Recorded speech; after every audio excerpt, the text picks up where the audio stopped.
Welcome to the podcast. Heck yeah, dude. My name is Ethan, and I'm here with Matt Lamar, also known as my twin, from high school back in the day. I think I still have the old picture of the last day of school. It was like super awkward buzz cut. And man, I'm going to have to find that. I'm going to definitely put that Absolutely, on Facebook. Dude. I think it's kind of crazy. You and I feel like in like middle school and stuff, we never really talked. Yeah. I think a large part of that had to do with like I was socially awkward. I feel like you were maybe just a tad socially awkward. Oh, absolutely. And I feel like we were just kind of forced into being friends with the whole like y'all are twins. So. Yeah. But then so we got to know each other and it's like this guy's pretty cool. He's all right. Yeah. I was like, you know, he's cool.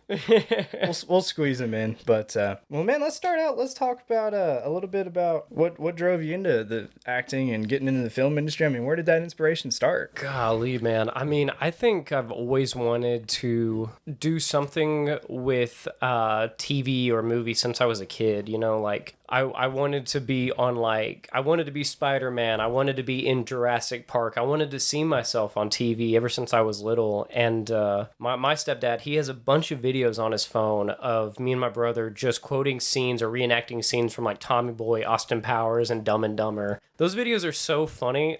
Like, I wouldn't ever post them because, like, they're probably going to be like, why are you showing, like, these 6-year-old kids Austin Powers and, like, Tommy Boy? And it's like, because they're funny. That's why. Right. But I think that's when my parents were like, all right, if Matt wanted to try acting, I bet he'd be pretty good at it. And then I got into anime when I was, like, middle school, high school and stuff. And I was like, I want to be an animator. And then I realized just how hard animation was. Oh, yeah. And then I thought, okay, I have no path in life. I don't know what I'm going to do. And then my biological dad convinced me to do theater in high school, my junior year of high school. And I just got bit by the bug, man. After that, I was like, dude, this is awesome. Like, the first show I did was Romeo and Juliet. I got to play Mercutio, which I struggled with Shakespeare. At 16 years old, growing up, you know, not so extraordinary, never really getting any praise for anything I did. A large part of that was because I didn't do anything. Right. The first time I heard applause or I heard like someone say you're really good, that was like addictive to me. I was like, wow, I want to hear that again. So it's like after that, I went to this camp in LA. I was like doing this like showcase in McAllen, Texas. I was trying to put myself out there and obviously continued high school theater, then college theater. It's like, I was like, let's just keep doing it. And now here we are. I'm a year out of college and, you know, working on a web series, you know? Hey, man, that's awesome. You mentioned the audience and the applause and how that has affected you. Let's talk about when you're on stage and you're in the moment, so to speak. Yeah. What's going through your head? Man, honestly, what's kind of crazy, and this is, I'm always scared to say things, so I don't want someone to think I'm just like a pretentious, a-hole or whatever, right? But this is a huge difference between really good actors and actors that can just be good, you know what I mean? Is if you can see them thinking. If you can see me thinking on stage, that's when it's like, oh, he's trying, he's really trying right now. When I'm on stage, everything just goes away. Like you always hear like, oh, I become that character. I never become that character. I'm always Matt. I'm never gonna not be Matt. But I am so invested in the moment, so invested in the scene that every reaction that I have, every choice that I make is like I'm doing this for the first time. It's almost instinctual. I remember the first show I did in college, my scene partner, she skipped over like half the scene, but I wasn't thinking about the lines. I wasn't thinking about my response to those lines. It was instinctual, like, you said this, my character's thought process is to go here. My thought process now is to go here. So it's like, I didn't even notice because I was just so into it. I was like, you're talking about how my shoes feel when I wear them. I'm not going to talk about my shirt. I know I need to talk about my shoes, if that makes sense. So it's like, it's the rehearsal process where I do a lot of thinking. I'm always trying to be more in the character, be more, what would I do here? What are all these different angles? But when it comes to performing, dude, like nothing is in my head. It is purely just being present, so to speak. Yeah. So how does that translate? Because you wrote this show, right? Mm-hmm. Yeah, I wrote the web series. that's cool, man. I mean, how does it, somebody who started out in the acting process, you were the character, now you're writing the characters. How does that happen? Man, it's been a little interesting because I started writing theater productions. I did a playwriting class and I wrote a one-act play, which I'm so surprised it was put on stage, brother. Like, it was just, there was so many errors in it that I was like, wow, that would make it so hard to put on professionally.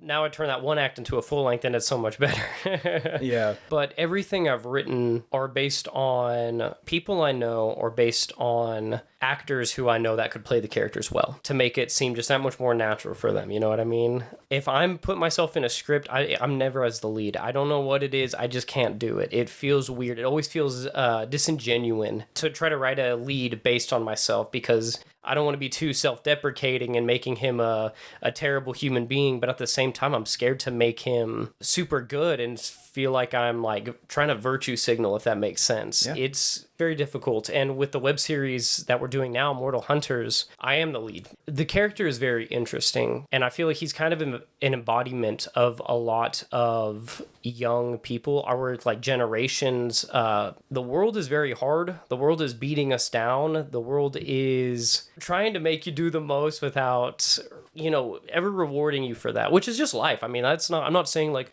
oh, boo-hoo, woe is me, life is hard. That's work, brother. Like, if it takes that much work, let's do it, The character, his little code name is Prairie Dog. And I thought of Prairie Dog because here we are in Lubbock, Levelland, Texas. You always see them everywhere. They're kind of a nuisance. They're kind of annoying. You see them, but you're never thinking like, wow, Prairie Dogs are awesome. It's like Prairie Dogs, they're all the same. There's tons of them. And that's the way these characters are. It's like they're supposed to be nobodies. They're supposed to be like vermin, if that makes sense. So like what I was wanting to do with that character, writing it, approaching him was writing someone who has to bottle up all those emotions of like, why am I not good enough? Why can't this happen to me? It's like, I can't think about that right now because I'm just trying to survive out here, brother. That's what's helped me is like those sides we have, I guess, as people. Brother, you're probably going to want to cut all this out. It's like, this man's just rambling right now. It's like, what's he even talking about?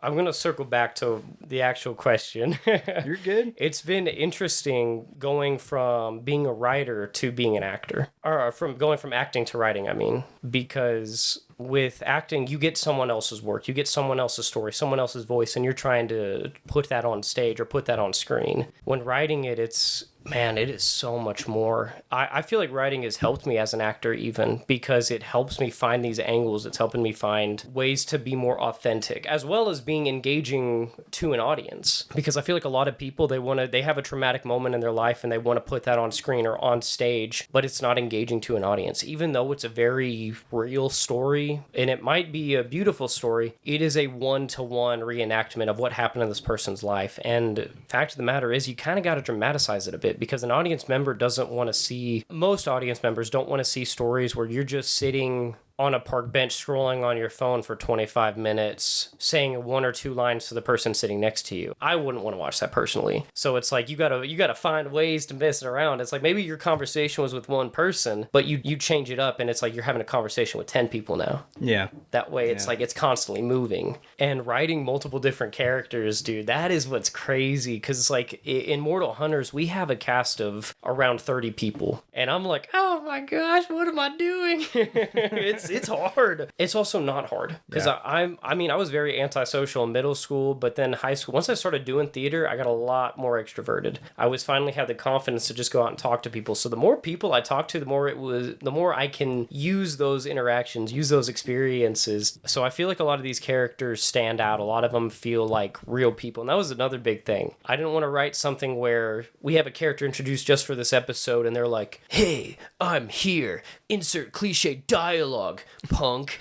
I wanted to I wanted to write something where it's like this person is like he's got to go home after this, he's got to make dinner. I was like maybe he stubbed his toe, and it's like they're it's just like these little things that make them seem real. Like their lives are outside of this scene right here. That was something a big note that I got when I was taking classes for writing. This guy was like, don't just write characters that only exist for the main character. He's like, write characters that seem like they have a life outside of this. Let's do it. And that's why I don't know. It's just made it very fun. It's the transition from acting to writing wasn't that hard for me. I feel like it's always just kind of been in me to be a storyteller. So it's like, it's just, I don't know, it's been great. Sorry that it took me so long to just say that. Man. No, that's all right. So on that, you talked about making characters real people. I've dabbled. I'm drawing and trying to blend drawing with storytelling. I've tried to write my own stories, and that was always, to me, the hardest part was trying to create real people. Yeah. Instead of just writing characters. Because, you can just write characters, but they're not fun. Right. Tell me a little bit about your journey from, okay, I want to act. Now you're writing. Now you're acting. Now you're doing it. Has it always been just kind of a constant flow of open doors, or has there been some roadblocks? Dude, there's been so many roadblocks. I feel like unless you are like a producer's son, or like the producer's niece or nephew, like you're gonna have a lot of roadblocks. And even then, I mean, if you're not, you can be the producer's kid, but if you're not good, you're not gonna be there much longer. I mean, look at like Paris Hilton. I mean, she's got more money than she knows what to do with, but a lot of people didn't like her acting, so you didn't see her in a lot of movies after like House of Wax. There were so many roadblocks. Like, I mean, look at me, bro. I'm a short Hispanic kid from the Levelland Lubbock area. Like I'm not flat dirt lands.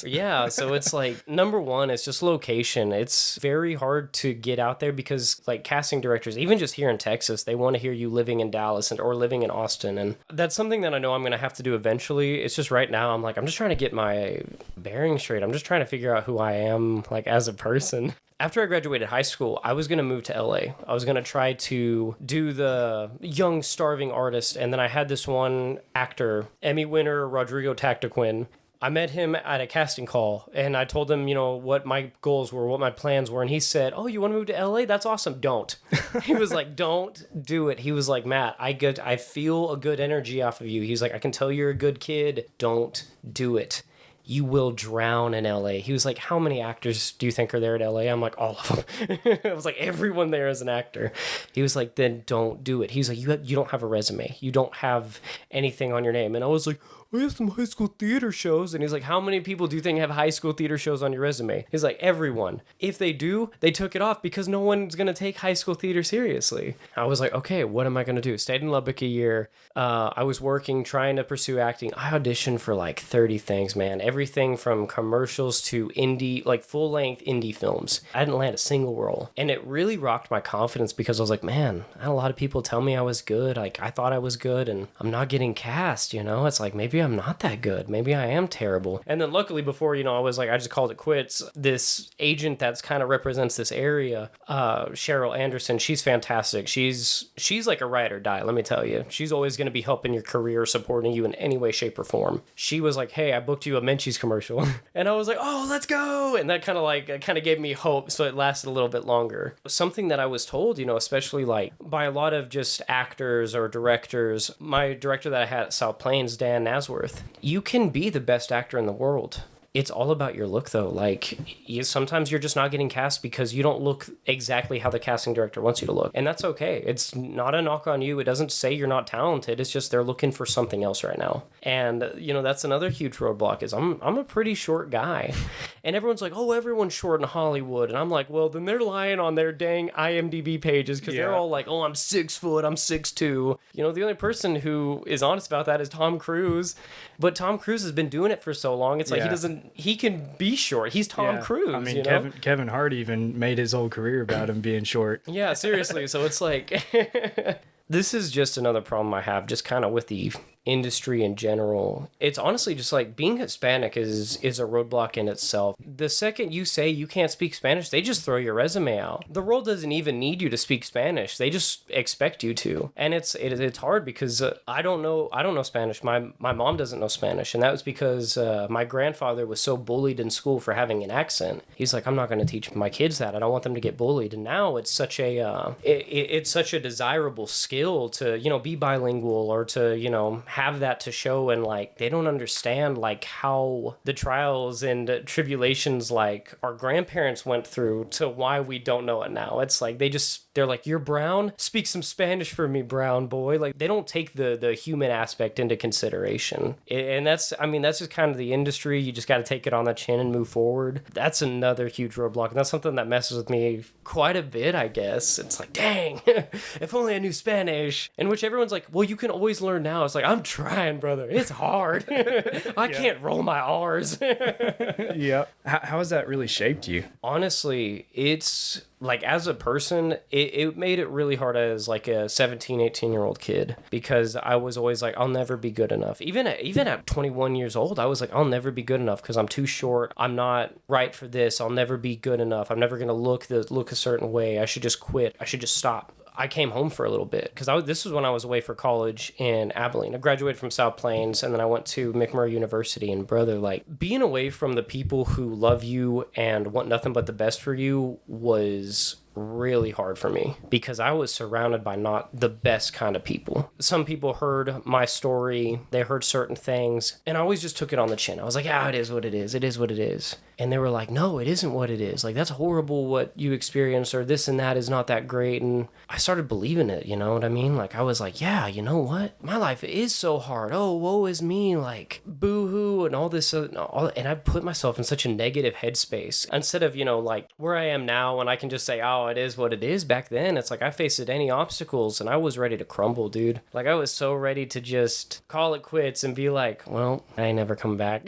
I'm never going to succeed. Like I said, I'm too short, or I don't look a certain way, or I don't speak Spanish. Like, I should just quit, and like crying myself to sleep over something stupid, man. And then I came home. And then I got to just hang around my mom and hang around my brother, and just hearing like, it's not so bad. And I was like, wow, you guys are right. It really isn't that bad. It's pretty awesome. Like, I mean, me and my brother and my sister, we spent a lot of time at our great grandmother's house. And even though like those times in our childhood were hard with the divorce and like dealing with like parents being just young kids themselves going through a divorce, trying to figure out like something as hard as custody, I can look back at that and be like, nah, my childhood was still pretty great. I got to be with my great grandmother. I got to be with my two amazing siblings. We got to play outside. We got to sit down and watch Cartoon Network, Disney Channel, Nickelodeon. When we were done playing outside, it was like we had it good. We were very blessed. I'm still very blessed. So just like shifting that from, oh, woe is me, to just being grateful for the blessings that I have, man. Like I've had an agent,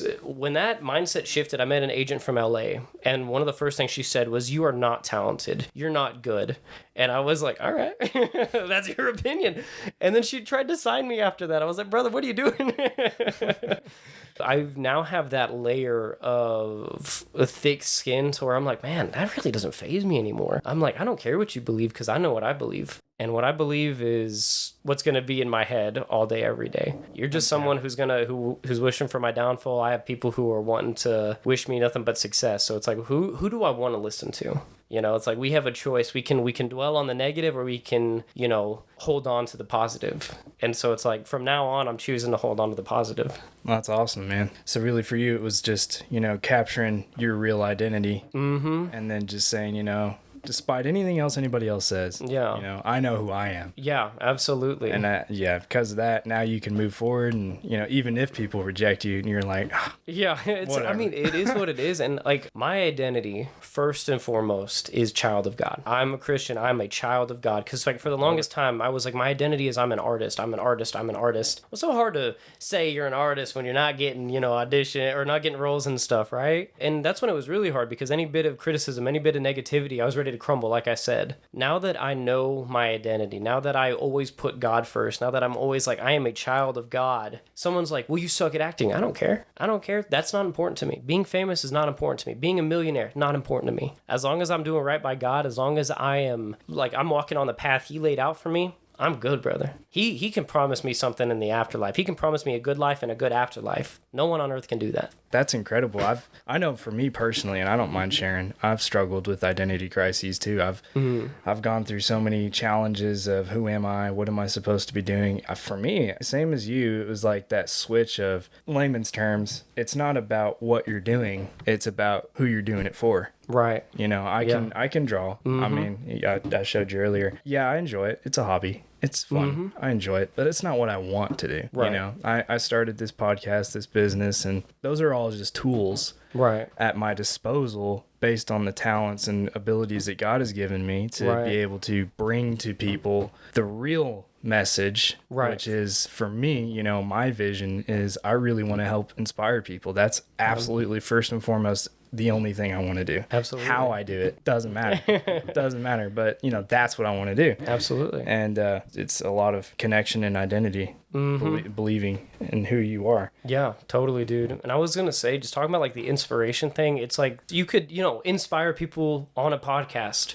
or you can inspire people, like someone could see you holding a door open for someone's grandma and they're like, wow, it's like, I still got faith in humanity, that kind of thing. It's like, so inspiration for people, it can come in so many different shapes and forms. And I mean, I think what you're doing with the podcast is really cool. I was like, wow, this is a really cool opportunity. It's a good way to start. I mean, everybody starts somewhere. Yeah. I mean, we're in here in my office trying to bring life to people. And, Absolutely. So man, tell me a little bit about how has God really opened doors for you as far as your acting? Like, once you made that switch in your mind, you're like, oh, now I know I'm a child of God. This is who I am.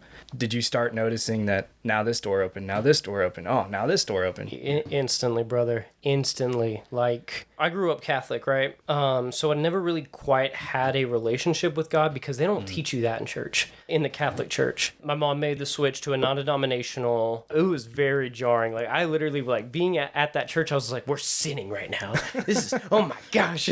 I was like, we're not doing it right. Lightning will rain down, you know, that kind of thing. But then I got that relationship with God. And that relationship was really good. It was really strong. Had some family struggles, though, dude. And I just started rejecting him. And, you know, if I'm being honest, dude, like, that's something that does scare me. Like, looking at my eternal resting place, I guess, is because I had that season where I was rejecting God, rejecting God's love, you know. It's like, not trying to get into that. Let me answer your question. No, go for it, man. But dig into it. It's just hard. Like, I thought I was an atheist for a while. Like, our freshman year of high school, I was like, or freshman sophomore year of high school, I was like, yeah, I'm an atheist now. I don't believe in God. Saying stuff I knew I didn't believe. Saying stuff I knew that wasn't right in my heart. Like, that rejection, man, even just saying that right now, it hurt my heart. I look back at that 14, 15-year-old kid, I was like, brother, I just wish I could give you a hug and just tell you you are loved, tell you that it is going to be okay. But it's like, I felt empty inside. I felt very alone. Even when I picked up acting, you know, I was like, oh, you know, giving glory to God without really giving glory to God. I was like, well, yeah, God gave me the talent, but it's me doing this. It's me who's putting in the work. It's me doing this.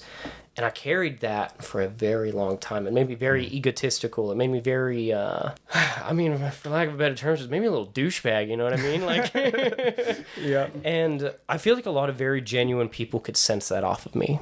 And it made it hard for people to want to associate themselves with me because they were like, I just, something doesn't feel right about this kid. And like I said, I fell, you know, I was ready to crumble at any little thing. I was like, oh, why is my life so hard? As I'm, you know, eating meals every day, as I have a roof over my head, as I'm sleeping in a very nice warm bed, like, my life is so hard. Shut up.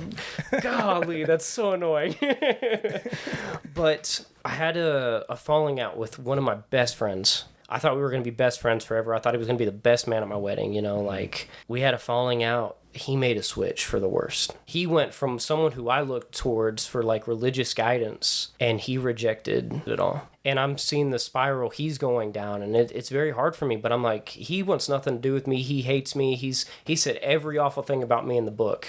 And so it's like, I can't associate with you because of that. I kind of got out of that friendship. That's when I did lean more towards God, because I was like, why am I looking at guidance from someone when God literally wrote a book to be like, hey, use this as a tool to help guide you on your path, you know? And so it's like just doing that. And now it really is just giving glory to God. It's so easy to just say like, this role, this thing, I was like, it wasn't meant for me. If God wanted it to be, it would be done. So it's like, and just having that mentality, having that attitude, like I said, man, those doors opened instantly. Because after that happened, I was able to sign with an agency. I was able to start getting roles. I've done a few commercials. I'm getting some pretty gnarly auditions. These past couple weeks, I've had auditions for Toyota, for Bluebell, for this like travel Texas thing. And it's like, those are all really cool. I didn't get any of them, but it's fine. But it's still a very cool just opportunity. And like I said, I can not get those now and say, hey man, if it was meant to be, it would have happened. He's either telling me it's not my turn, or he's gonna give it to me, just not right now. It's like, I still need to grow. And I still look at that just on this journey right now, like, all right, I'm not getting this role that I wanted. And I was like, I need to secure myself more in my faith. I need to be like, all right, God, you before everything. I was like, I'm clearly not doing that 100%. I need to be 100% in God before any of these blessings can truly happen. So it's just one of those things where I'm like, okay, my faith needs to be stronger. I need to be stronger as a person before this happens. Because if I'm not, the devil will have a foothold and I will crumble again. So I just look at it like, it's not my time yet. Yeah. Awesome, man. I'm in the same mindset myself. Like, you know, I want doors to open, but sometimes it's just not the right time. Mm-hmm. And impatience. Yeah, dude. That'll creep in and it'll mess with you. And you, why now? Right. And, oh, man, the best way I heard it, I'm sure you've read the story of Shadrach, Meshach, and Abednego in the fiery furnace. There's one thing they said that stuck out, and I can't ever let it go, and it's, if you throw us in, God will be with us. But even if he's not, we're still not going to follow. Because it's like, man, even if God doesn't show up, their faith is so strong that they know where they're going. Yeah. So they're like, hey, I'd rather go out with a bang knowing that when I wake up, I'm going to be where I want to be rather than accept your rules, right? And fall into your ways and then screw myself later on. Absolutely, man. It's stuff like that. It's crazy. And I've noticed like everyone nowadays conforms to nonconformity, you know what I mean? Yeah. It's so easy for people to just reject God. And I mean, like, I have my problems with a lot of ways people handle Christianity. I'm like, don't taint my religion like that. Don't taint my faith like that. Because you do have these, like, mega churches where the owners of them are, like, in their private jets, they have private islands, and they're like, hey, we need more donations from you people so we can build churches in lesser developed countries. And I was like, or do you need donations because you want to buy another private jet? Yeah. You know what I mean? It's just people need to just be a lot more authentic nowadays. And it's just like, don't follow because you want the private jet. Don't follow because you want this. Follow because you want what God can promise you after all this, after our life here. This does not matter. I can't take this with me. Yeah, exactly. It's crazy to me. And it makes me sad knowing that like so many people in our generation just reject God because they're like, well, I think if God was real, nothing bad would happen. And I was like, brother, what are you talking about? It's like God, bad stuff happens because the devil is also real. It's like there's so much other stuff going on in this world. It's not God that's like, all right, time to make some bad stuff happen. It's the devil. Yeah. And when people choose to reject God and go towards something like the devil, what do you think is going to happen? Do you think your life is going to be sunshine and rainbows, or do you think it's that fiery pit of hell? Damn. Yeah, exactly. Tell me a little bit about God in the film industry. Mm-hmm. And you see a little more behind the scenes. Give me some insight into what you're noticing and just kind of some thoughts on that. Yeah, well, I'm still a low-level, no-name actor, right? I haven't seen those inner workings. I haven't seen none of that, you know? Like, I don't know what... Even at the low level, you know? Even at the low level, though, like, you can always feel a lot of disingenuous people here. A lot of people are always wearing their masks, and that's something that I have just kind of stopped doing. It's like, and again, it's just, it comes with that confidence within, you know, that like that security of like my faith rather than trying to get an acting role, I guess. But I see people just degrading themselves to get a role, to get something like as little as like a background role even. You have someone that you look up to in the acting world or in the arts world in general, and they say something like, oh, I hate this, that, or the other. A lot of people are just like, yeah, I hate that now too. And it's like, don't be that way, man. It's like, you know who you are. Don't conform to this person's ways. You two have two very different stories. It's like they believe in what they believe in for whatever reason. Don't switch your ideology or don't switch your morals because someone else says it's okay. I mean, recently there's been a lot of stuff come out. I mean, if you followed the Kendrick Drake stuff, you know. Yeah, I've seen it around, yeah. And then the Cat Williams stuff, it's like people are wanting to expose people. There's a lot of just very evil people in this world that are doing their best to keep things covered. Mm-hmm. And I don't want to say it's everyone in the industry. I've met some very fantastic people doing this. Those are the people you need to surround yourself with. Again, it doesn't matter about the fame. It doesn't matter about the paycheck. It doesn't matter about the awards or accolades. It's like you need to be around good people and you need to stay around those good people. Like, don't sell your soul because you want something better in this world. We can't take this with us after we die. And if you've seen, there have been people who die, who they're like on top of the world, and then they're gone like the next day, and they sold their soul doing it. You know, it's like, so all of the stuff that they did, the horrible things that they did to get where they were, now it doesn't matter. They're wishing they could take it all back. And so it's like, you just gotta, you know, hold on to those beliefs. You gotta hold on to those morals, because if you don't, man, you open the door for something that you don't want in your house, you know what I mean? You don't want to be sleeping in bed with a bear, you know? Mm-hmm. Yeah. So tell me a little bit about the show and tell me about the inspiration behind it and what it's about. Yeah. Give us a little background. So the title of our web series right now is Mortal Hunters. The way that Mortal Hunters came to be was actually really crazy because I was having really bad writer's block. I was trying to write some plays, and everything I wrote was just didn't feel right. I was like, this feels very like I'm trying to write a script. I'm not trying to tell a story. I'm trying to write a script. But I had someone that gave me a prompt book for my birthday. It has like 500 writing prompts. So I just opened it up there, and it was prompt 235. And it was like, write a script about a character that's somewhere he shouldn't be.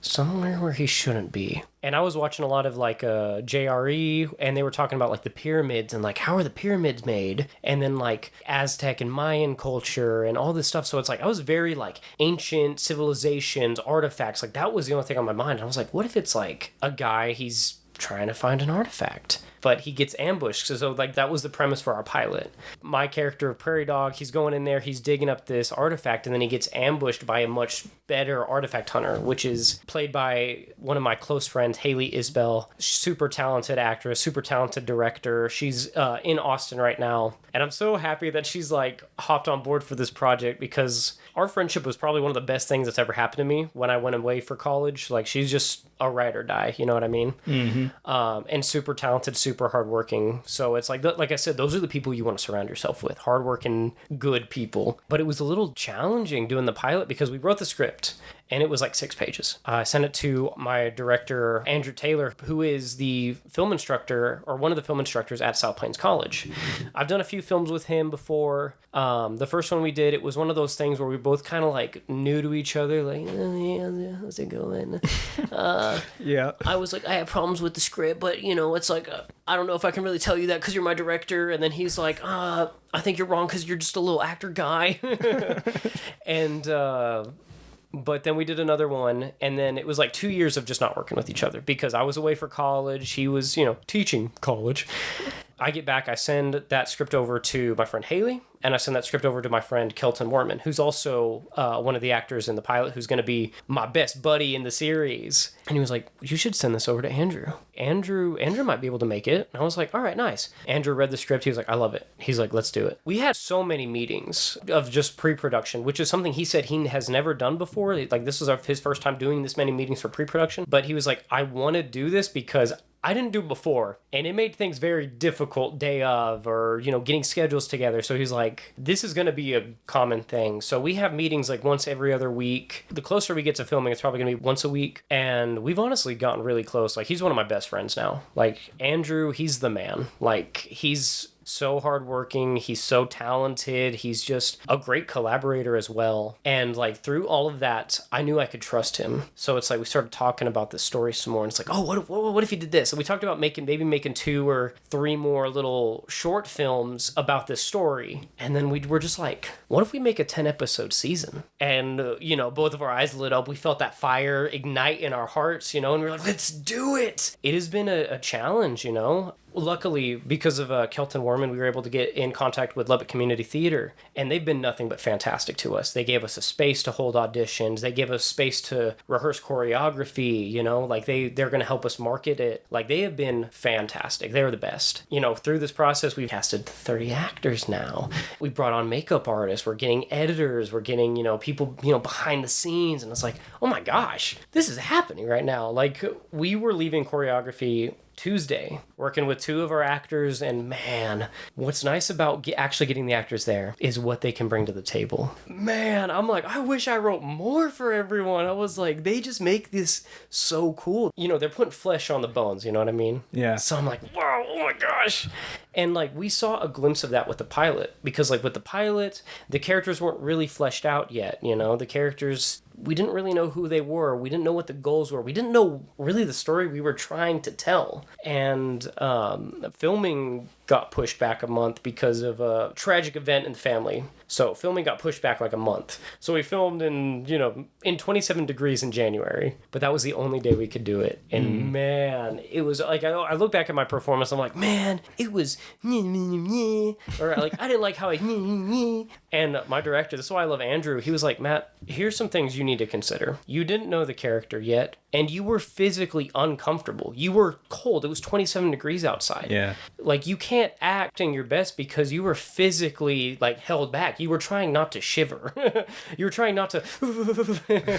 Yeah. And so again, why I just love Andrew so much, because he kind of like helped snap me out of it. He's like, trust me, you were great.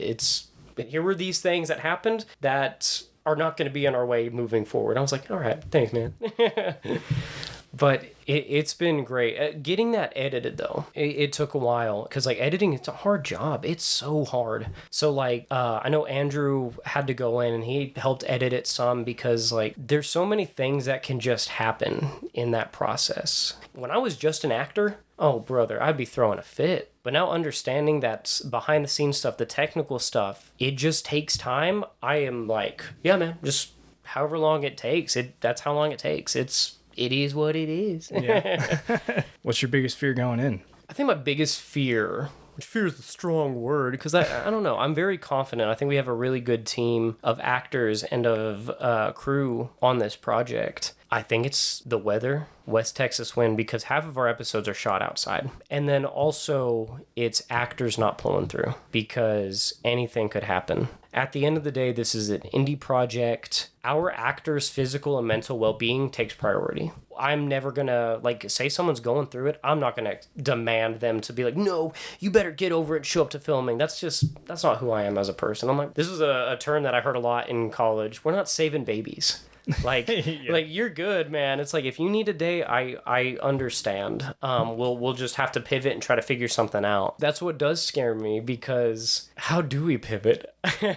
How do we work around this? Because, you know, like, we have some actors in Austin, so it's like their schedules, they need so much time in advance. We're doing most of our shoots on weekends. You know, some of our actors, they work on weekends. So it's like I said, they need that time in advance to know. So it's like, I don't want to push back filming this many days or this many weeks. But at the end of the day, if it comes down to it, I'd rather this person be okay than get this done as fast as possible. Seeing them work on your script, you brought that from your head to paper, and now you've got all these people, and you said 30 actors. Yeah, 30 all actors. These cast and crew working hard. They're putting together your vision, and now they're making it come to life. What does that feel like? So this isn't like the first time I've had something I've written get put in the hands of someone else. The first person I did that with, we didn't collaborate all that well. I was very frustrated by that. I don't like to think I'm a control freak, but it was a very personal story to me. And I just wanted to be part of that collaborative process, especially because it was so personal. This was something that I like, a lot of my heart and soul was in. And when that didn't happen, it scared me a lot moving forward, collaborating with other actors or with like a director. And Andrew set the tone instantly. He said, I want you to know this is your project. I might be the director, but you have final say. If you want the actor walking right and I want them walking left, they're going to walk right. Well, thanks, man. That makes me feel really good.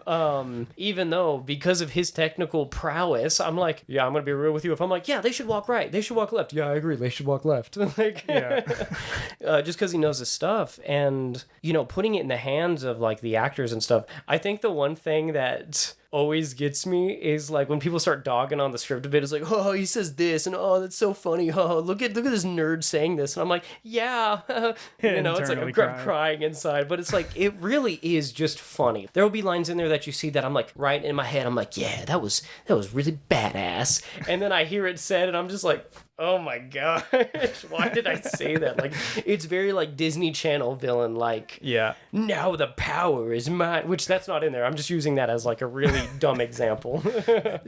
Like, for real, the actors bring something to the table. Even though, like, our fight choreographer, working with her name is Abby Wolf. She is fantastic. We were, you know, doing some stuff and working with her on choreography. I was like, this script, this scene right here is not good. Because number one, there's too much dialogue interspersed with fighting. Number one, that's just really hard to film. Number two, that's not that realistic. Like, if a guy's wailing on you and he's talking some smack, that's one thing. But it's really hard to film, like, he dodges a punch, says a quippy line, and then dodges another punch. Like, this isn't anime where we can do that. You know what I mean? Like, this isn't Dragon Ball Z where it's like we get that inner monologue and be like, oh my gosh, his power level is over 9,000, you know? Like, it's just, you have to be able to pivot and not marry yourself to ideas. You have to adjust, because, like, this is your team of actors. They're putting your work on. Like, it is a very collaborative process. And if your actor is like, hey, I said this line, it doesn't feel right, I don't know what I'm doing, this doesn't really make much sense to me, you got to look at that and be like, okay, how can we fix that? You can't say, no, you just got to deal with it, because it's going to be a lesser product. They're not going to understand what you want. You're not going to get what you want. So why do that when no one feels good about it? When you can pivot and adapt and everyone feels good about it. So, like, I've rewritten a couple scenes already, because I'm like, okay, what these actors bring to the table, what this crew is bringing to the table, things need to adjust to be better. And that's what's really nice. It's like, I'm not so scared anymore.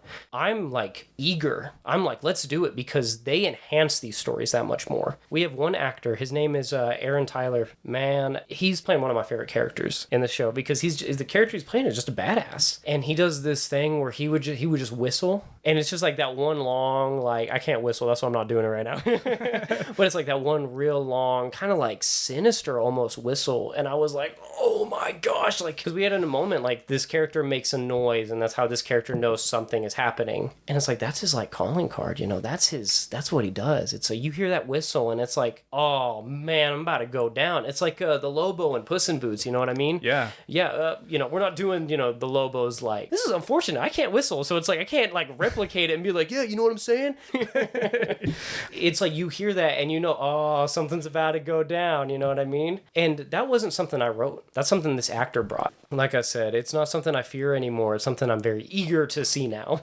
Yeah. How was watching these people collaborate with your vision and not only just bring it to life, but bring more to the table? How would you say it's helped you in your acting experience, so to speak? Like, okay, they're all bringing these ideas. How is it changing your concepts? Like, okay, now when you're acting, what are you thinking now that you've seen the other side of it? Best way I can say it. Yeah. I mean, something that really like helped me is like, I got to go for it. Not be afraid to play with things, because yeah, I wrote it. Yeah, I know like what these characters are going to do, what they're going to say, all that stuff, but it's like, play with it a little bit. Just because that doesn't mean I need to also put myself in a box creatively and be like, okay, well, I can't act outside of the script. If this actor is doing something and I'm really liking what they're putting off, let me go with them. Let's not just, no, guys, the script says this. Like, let's travel. Let's look at this avenue. Let's, if the script says we fight here and instead we sit down and we cry, I'm like, man, maybe that's what works. You know, it's like, maybe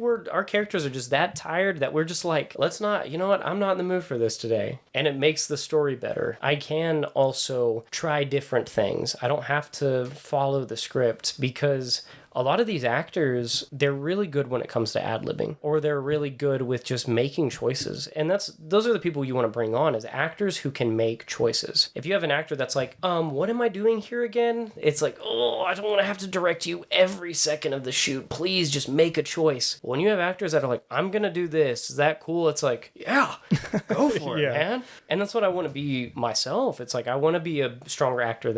All right. Tell me a little bit about the premise of your show. So the premise of Mortal Hunters is a group of young adults are tasked by these shadowy figures to locate artifacts on basically a grand scavenger hunt. But instead of, juice boxes and stickers, you can get millions upon millions of dollars.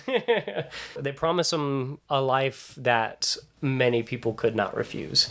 And all you got to do is just find a little bit of artifacts. They're given some strict rules, some strict guidelines, and they're all like, I'll do it. I think it's a pretty interesting concept, a pretty interesting show as well. Like, me and Andrew, we wouldn't have been like, let's turn it into a series, unless we were like, yeah, we really like the idea, we really like the premise, and we really love the characters. That's something, I'm much better at writing characters than I am like plot lines. So making everyone seem real or like they could be in our world, in reality, was the best part of writing. I was like, yeah, and then thinking of all these characters' backstories, even if we don't see them, I'm like, yeah, this is so much fun. Yeah.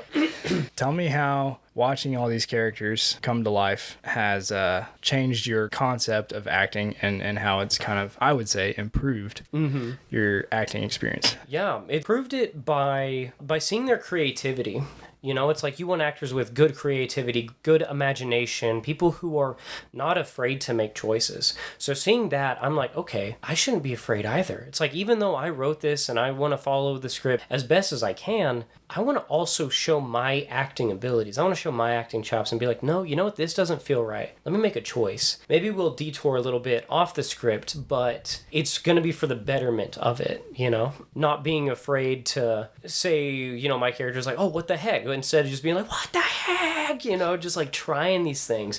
Being a little weird with the character, because we get to do multiple takes. It's not a one and done, like we got to move on. It's like, we'll try it, and then when the editor puts it together, they'll be like, okay, this is what I thought was best right here. Or the director's like, this is what I thought was best right here. It takes a lot of pressure off as well. It's like, all right, I don't need to pretend that just because I wrote it, I need to treat this like it's the Bible, treat it like I must follow this to a T. I can have fun. Like, that's what we want for everyone involved. We want it to be fun. We want it to be a great experience that hopefully when we do a season 2, when we do a season 3, people are like, I would love to get back on this project. It was too much fun and it was a great experience. Like, how could I say no? That's the goal. Yeah. And maybe, Who knows? Maybe someone's like, you know what? I want to pick it up. Let's put some money into this. Let's put the actual money into this. Hey, you never know. I mean, doors have already opened. They can open even further. Right? I know. Yeah. Let's we open the door. Let's open the window. Let's open the doggy door. You know, like let's just get all these angles in here.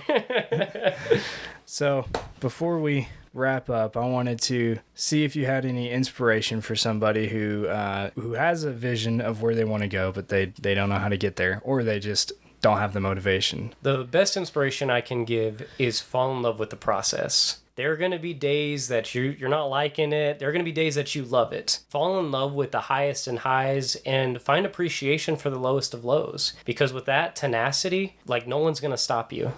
Tell us where we can find out more about your show. So you can always find updates or post about Mortal Hunters either through my Instagram page, which is just Matthew_Lamar, or Andrew Taylor's, our director's Instagram page, Warp Pictures. We also have an official Mortal Hunters Facebook page. So if you look that up and you see Mortal Hunters, give that a follow. That's where we're going to be posting most of our updates and most of our content of behind the scenes, as well as maybe just like fun little skit videos we do with the casting crew. Awesome, man. What's next in your journey of Matt Lamar, actor, writer? Where's the next goal in your vision? Man, my next goal, my biggest goal is to turn the Lubbock area into a filming hub for Texas. Because we have some in Dallas, we have some in Austin. You look at anywhere around like the 3-hour radius or whatever, it's like we don't really have a lot here. There are so many talented artists here. So if we can get this place to blow up film-wise, we can showcase that. You know, the more content that we produce in the Lubbock area, the easier it's going to be to be like, hey, turn Lubbock into a filming hub. So that's something that, we're just kind of using this for as well. It's like, this can work for so many different things. This can help our careers. This can help the career of people involved, even the people who aren't involved yet. It's like anything could happen. So... Well, I mean, we're already called the Hub City. Why not? Right, I know, why right? Not be the Hub City. Let's do it. And I do want to say, if anyone wants to donate to the Warp Pictures Mortal Hunters campaign, we do have an Indiegogo set up. We've already reached $2,300 in our $8,000 goal. Any little donation helps. We really appreciate it. And if you don't have money to donate, no worries. Just giving us a like, a follow, following up with that, watching the pilot or our Indiegogo campaign video on the Warp Pictures YouTube channel, that goes a long way. And we really appreciate everything all of you have done so far. And I really want to say thank you, Ethan, for bringing me on the podcast, dude. It's been a lot of fun. Heck yeah, man. It's been a blast. I've really enjoyed talking to you. I mean, everybody's got a story, Right? Yeah, dude. I was like, you got to catch up with my twin, I'm telling you, man. It's been way too long. Matt, thanks for joining me, man. This has been an absolute blast, and hopefully we can get you back up here when you're big and famous. Yeah, that's right. That's right. I'll always be down for that. All right. Thank you. All right. Thanks for tuning in. Ready to take the next step? Visit OmegaDesignGRP.com to learn more and embark on your journey towards success. Remember, in the pursuit of your dreams, hesitation is the enemy. Slam your foot on the gas. Go full speed towards your vision. Let Omega fuel your tank and build the roads to get you there. Until next time, keep dreaming, keep striving, stay inspired and motivated, and never stop chasing greatness.